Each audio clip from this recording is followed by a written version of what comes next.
lot of shopping or performance max campaign structures are unnecessary or outright hurt your performance. Either you're running one campaign when you should have 3, or you have 10 campaigns running when you basically need 2. The reason to segment shopping campaigns is pretty simple. It'll help smart bidding perform better. Smart bidding can't see ahead. It doesn't know a product went on sale yesterday, which changes everything about how that product will perform today and moving forward. That's where campaign structures come in. In this video, I'm walking through 7 campaign structures that work, 4 that don't, and a concrete example from last month where we analyzed our way to a new campaign structure that we'll test next month. This way, you know how to analyze your own account and find the structure that works best instead of just choosing whatever sounds best on YouTube or LinkedIn. If you haven't watched my video on the baseline shopping campaign structure, watch that first. A lot of advertisers are better off just sticking to 1 to 3 campaigns. I have a link in the description. Just wanted to let you know before we get started, this video is about shopping campaign structures, and I talk a lot about shopping campaign structures, but the same thing applies for PMax. Personally, I'm a much bigger fan of standard shopping campaigns, but that's another video. Just know you can use the exact same concepts from this video for your campaign structure in PMax. So why do we actually segment shopping campaigns? The primary purpose of creating more than one Google Shopping campaign is to help smart bidding. The biggest fault with smart bidding is that it can't see ahead. Again, if a product all of a sudden goes on sale, it'll start converting better. If it's not on sale anymore, it'll stop performing.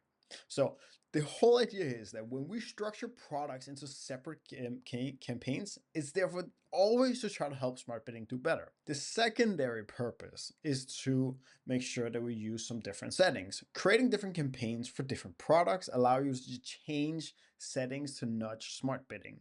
You can change priorities, negative keywords, products, bidding, budgets. So the whole idea here is that if segmentation helps smart bidding, how do you know if it will actually help? It's because a lot of times we over segment our campaigns. We simply just create too many campaigns. What I want you to show is I want you to run an analysis before you do any sort of work with campaign structure. There's 2 checkpoints before you start going into more advanced campaign structures.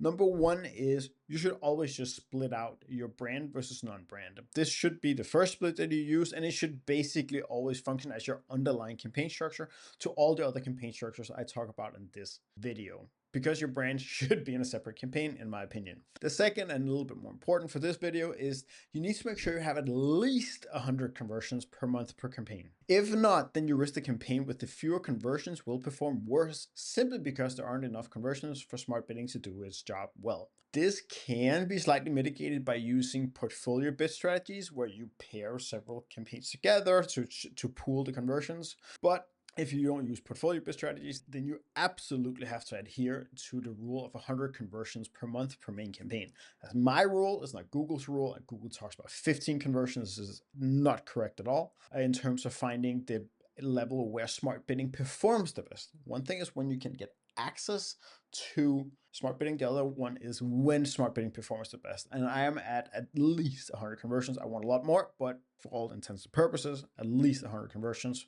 when we talk about this. Otherwise, you're better off just leaving all your products in one campaign. There's a couple of exceptions to this rule. For instance, if you're isolating low performing products in another campaign to limit the spend on them, or if you're isolating seasonal products before peak season to lower the ROAS target and push them ahead, then you don't need to have 100 conversions per month in the new campaigns. If you do have enough conversions, you need 1 of 2 reasons to segment out your campaigns. Number 1, you need a significant performance difference between the product segments you're considering. That means you need to have a significant performance difference in the 2 different campaigns that you're going to create. If you just have the same performance in the 2 campaigns you're creating, it doesn't matter. Number 2 is you need to set a significantly different ROAS target or budget per segmentation that you're creating. My minimum here is a 20% difference. It doesn't matter to have one campaign with a 600% ROAS target and another campaign with a 650% ROAS target. It just splits the data and it thins out what smart bidding is able to do, and it doesn't work. Before you start creating a complex campaign structure, you need to ask yourself the question, what are you trying to solve? What levers will you pull differently in the different campaigns? I've seen many advertisers get lost in discussing a campaign split, but they never started asking whether or not that campaign split actually made sense for their particular business. There's 2 core things that you need to analyze before you start segmenting. First and foremost, create the segmentation you want to create.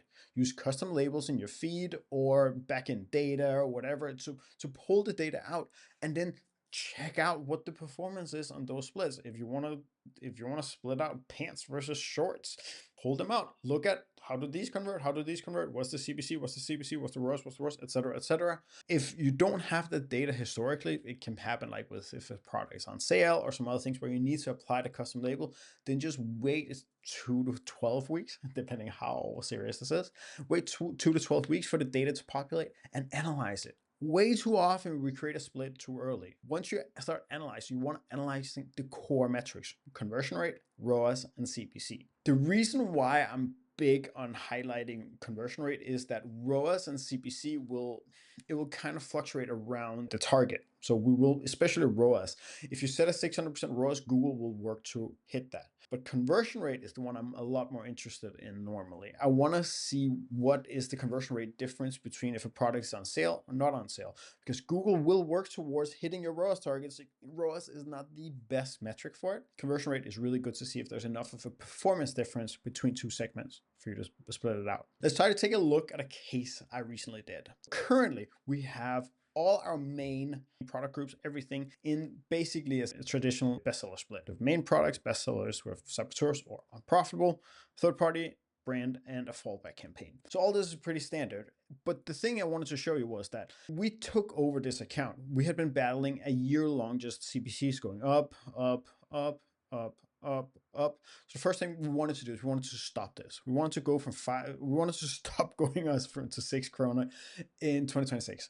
So what we did was that we implemented a pretty aggressive max bid limit. That worked, and we stopped the decline throughout the year, and it has worked pretty well. We've regained profit. We have hit an index of 100 in terms of the profit, and a lot of metrics are starting to see better. However, we are having some doubts whether or not this is the best campaign structure going forward, because one of the things we have doubts about is whether or not this pretty aggressive max bid limit, whether or not we're limiting the exposure we get for our higher AOV products that have higher CPCs. What we've done here is we wanted to do an analysis. And what we've said is like, okay, let's structure all the products into high, medium, low, and very low AOV and try to see, okay, what does the numbers actually say? And when we look at it, then we say, okay, POAS for our high and medium product levels is 135, and then low and very low is more or less identical. This kind of tells us that there's something we're doing wrong here. We might be limiting our high and medium products.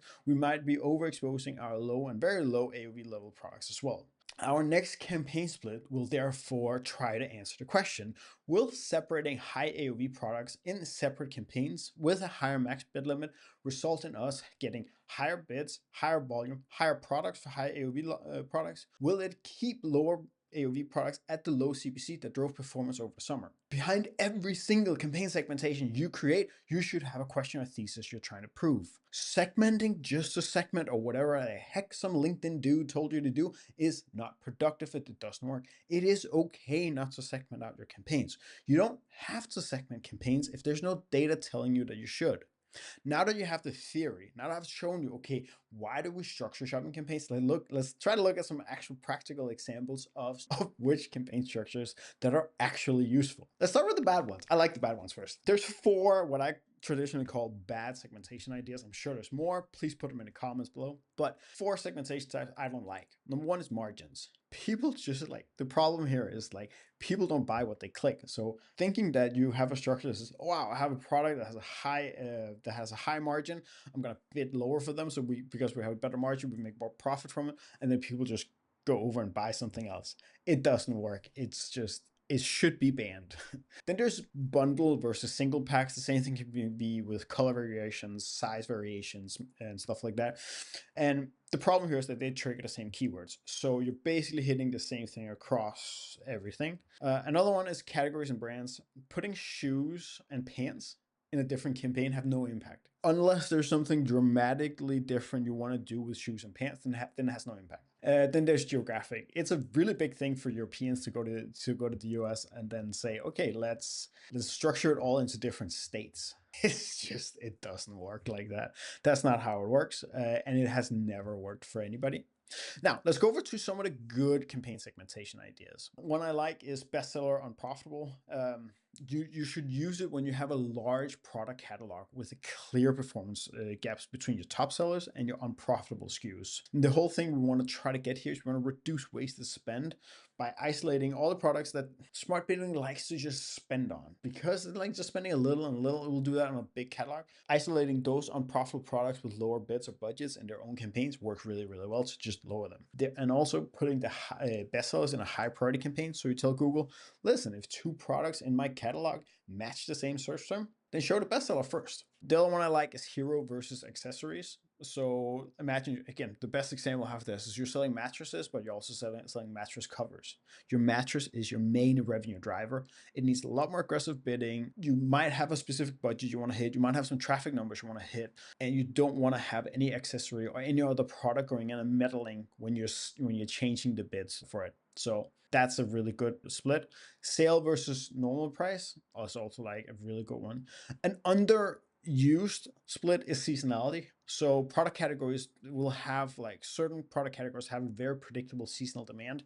Like think swimwear, winter coats, boots versus sandals, stuff like that. The whole idea here is that you split them out so you can start building awareness early in a season with lower ROAS targets, and then you increase targets to maximize profit through a peak season. We see it with sandals and boots. You need to run different ROAS targets at different times, and just relying on smart bidding to get it right usually means we're missing the beginning of a season and we're not profitable enough towards the latter end of the season. Price competitiveness is pretty much a standard, like just making sure like, okay, if we are tracking prices from competitors, then we can actually do something about it. Then there's the price and AOV split. I already talked about that. And then the last one is the private label versus external brands. Like it's something, if private label products are at least 20% of the products in your catalog, then you want to go out and bid more aggressively on your private label to maximize your profit dollars. Because basically private label will have a better margin, or they should have a better margin than your third-party brands that you have on your site. So bidding more aggressively on your private label products can maximize profit, and you could also protect your budget from external brands that perform at break-even ROAS, etc. I just want to show you how a couple of these look like. So the bestseller split, we don't have to talk that much about. We have already, I have already shown it, but I just wanted to show you something that most people miss with a bestseller setup. Here we're looking at the last 90 days. And so there's $500,000 spent here, $500,000 spent here. It might seem like, is the bestseller really doing much better when it's not spending that much more than the main campaign? So the thing here is, look at the conversion rate. Conversion rate is much higher in bestseller than in main. And I'll tell you this, there is maybe 10%. Yeah, there's around 10% the amount of products in bestseller as there's in main. So that this spends the same just means we're really pushing bestsellers pretty hard. And you can see here the target, the ROAS that we're hitting, or the POAS that we're hitting, is more or less the same because they have the same target. Long discussion. I'll have another video why I believe in having the same target. CPCs are a little bit higher, but conversion rate is better. Saboteur, conversion rate is much lower. And this is what we want to see. We want to have a high conversion rate, medium conversion rate, low conversion rate. This proves that the split works and that the products are in the right campaigns. If it doesn't look like that, then a bestseller split doesn't make sense for you. Let's try to take a look at a private label setup. So in this particular case, we have a private label setup.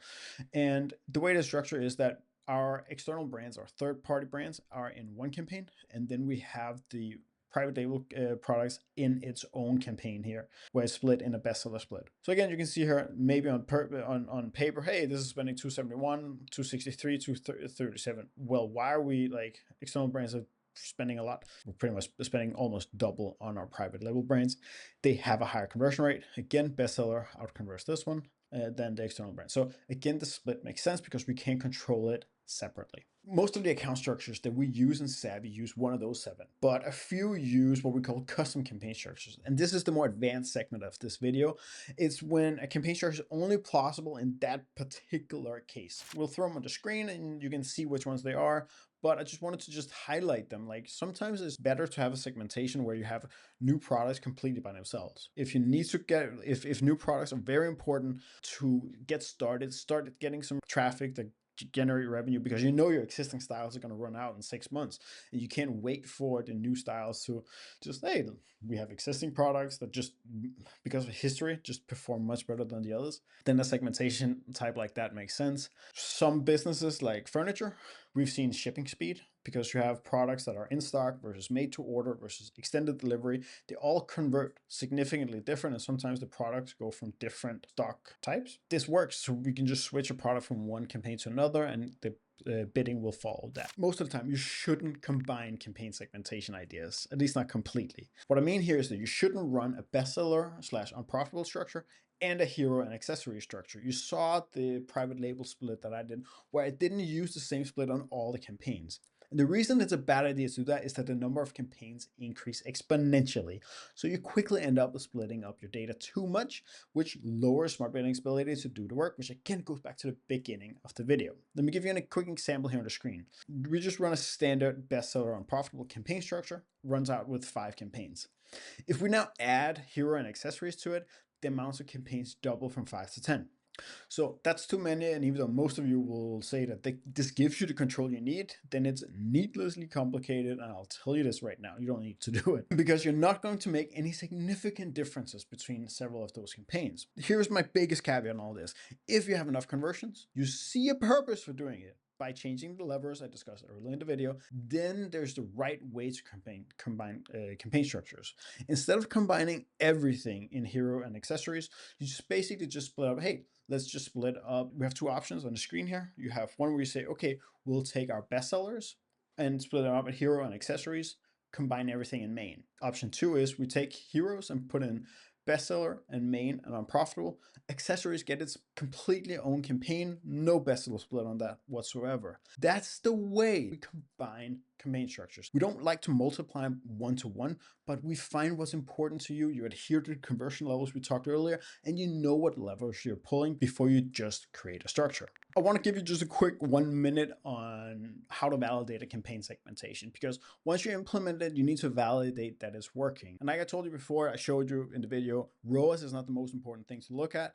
It is conversion rate most of the time. The one thing I want you to take a look at here is just like you have on the screen. It can be really difficult because we can't A/B test campaign structures, but you should be able to somehow look at the index in your main metric, whether or not that's profit, revenue, traffic, whatever it is that your main KPI is you measure by Google Ads, then you should be able to look at something like this. So here's a case where we came in and we took over accounts in the middle of the year, and the index year over year was really, really low, below 50%. As we took over and started implementing the campaigns in March, then initially we didn't really see an effect.